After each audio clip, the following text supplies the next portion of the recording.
విఆర్ఎస్ఆర్ ventures, VRS ventures ఇది already వివాదం. మొన్న అజిత్ పవార్ మరణం 25 కోట్ల 20 కోట్లు 30 కోట్లు విలువ చేసే విమానానికి 250 కోట్ల ఇది చేసుకుంది, చివరికి కావాలనే చేస్తుంది అన్నటువంటిది ఒక ఆరోపణ రోహిత్ పవార్.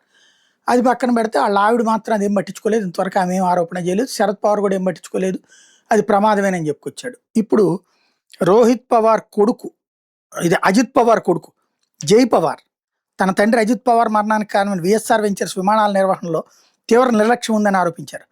దానికి నిదర్శనం చూపుతూ సోమవారం సోషల్ మీడియాలో ఒక వీడియో పోస్ట్ చేశారు. ఆ పోస్టులో విఎస్ఆర్ వెంచర్స్ యజమాని రోహిత్ సింగ్ సాధారణ బట్టలు వేసుకుని విమానం ఎడం వైపు పైలట్ సీట్లో కూర్చుని దర్జాగా నిద్రపోతున్నారు. పక్కనే కుడివైపు పైలట్ సీట్లో యూనిఫామ్ వేసుకుని ఇంకో పైలట్ విమానాన్ని నడుపుతున్నారు. విమానం గగనతలంలో ఉండగా తీసిన వీడియో ఆ సంస్థ విమానాలు నిర్వహిస్తున్న తీరుకు నిదర్శనమని జై పవార్ చెప్పారు. కాక్పిట్లో ప్రదేశానికి అనేక కఠిన నిబంధనలు ఉన్నాయని, విమానం యజమాని రోహిత్ సింగ్ అన్ని నిబంధనలని అడ్డంగా ఉల్లంఘించారని ఆరోపించారు. డీజీసీఏ కఠిన చర్యలు తీసుకోవాలని, రోహిత్ సింగ్ని వెంటనే అరెస్ట్ చేయాలని డిమాండ్ చేశారు. విచారణ ముగిసే వరకు విఆర్ఎస్ వెంచర్స్ విమానాలు ఎగరకుండా చూడాలన్నారు. ఎన్సీపీ శరద్ పవార్ వర్గం ఎమ్మెల్యే రోహిత్ పవార్ కూడా వీడియోని షేర్ చేస్తూ రోహిత్ సింగ్ మీద కఠిన చర్యలు తీసుకోవాలని డిమాండ్ చేశారు.